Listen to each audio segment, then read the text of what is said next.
നിങ്ങളുടെ ബന്ധം പങ്കാളികൾ എന്ന നിലയിൽ തീർന്നിട്ടുണ്ടാകാം. പക്ഷേ മാതാപിതാക്കൾ എന്ന നിലയിൽ നിങ്ങൾ എപ്പോഴും ഒരു ടീമായിരിക്കണം, കുട്ടിക്ക് വേണ്ടി. ഇത് ഓർമ്മിപ്പിക്കുന്നത് അതാണ്. ഇതൊരു മത്സരമല്ല, കുട്ടിയുടെ ഭാവിക്കു വേണ്ടിയുള്ള ഒരു ഒരുമിച്ചുള്ള ശ്രമമാണ്. ശരിയാണ്. അപ്പോ ഈ കോടതിയുടെ വാക്കുകളും ഈ കേസും സമാനമായ അവസ്ഥകളിലൂടെ കടന്നുപോകുന്നവർക്ക് ഒരു വലിയ സന്ദേശം നൽകുന്നുണ്ട്. വളരെ ശക്തമായ സന്ദേശം തന്നെയാണ്. നിങ്ങളുടെ വ്യക്തിപരമായ അഭിപ്രായ വ്യത്യാസങ്ങൾ, ദേഷ്യം, പക ഇതൊക്കെ മാറ്റിവെക്കണം. എന്തിനു വേണ്ടി? നിങ്ങളുടെ കുട്ടിയുടെ സന്തോഷത്തിനും നല്ല ഭാവിക്കും വേണ്ടി. കുട്ടിയുടെ പഠിപ്പ്, ആരോഗ്യം, മാനസിക വളർച്ച ഇതിലൊക്കെ രണ്ടുപേർക്കും ഒരുപോലെ ഉത്തരവാദിത്വമുണ്ട്. നമ്മൾ ചെയ്യുന്ന കാര്യങ്ങൾ ശരിക്കും കുട്ടിയുടെ നന്മ മുൻനിർത്തിയാണോ അതോ നമ്മുടെ ഈഗോ ക്ലാഷുകളാണോ എന്ന് നമ്മളൊന്ന് ആലോചിക്കുന്നത് നല്ലതാണ്, അല്ലേ?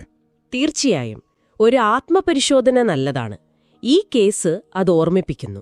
നമ്മൾ എങ്ങനെ സഹകരിക്കുന്നു അതാണ് പ്രധാനം. നമ്മൾ തമ്മിലുള്ള പ്രശ്നങ്ങൾ കുട്ടിയുടെ ഓർമ്മകളെ വിഷമിപ്പിക്കുന്നതാകരുത്. അതെ, എത്രയൊക്കെ വ്യത്യാസങ്ങളുണ്ടെങ്കിലും കുട്ടിക്ക് വേണ്ടി നല്ല രക്ഷാകർത്താക്കളായി ഒരുമിച്ച് നിൽക്കാൻ ശ്രമിക്കുക.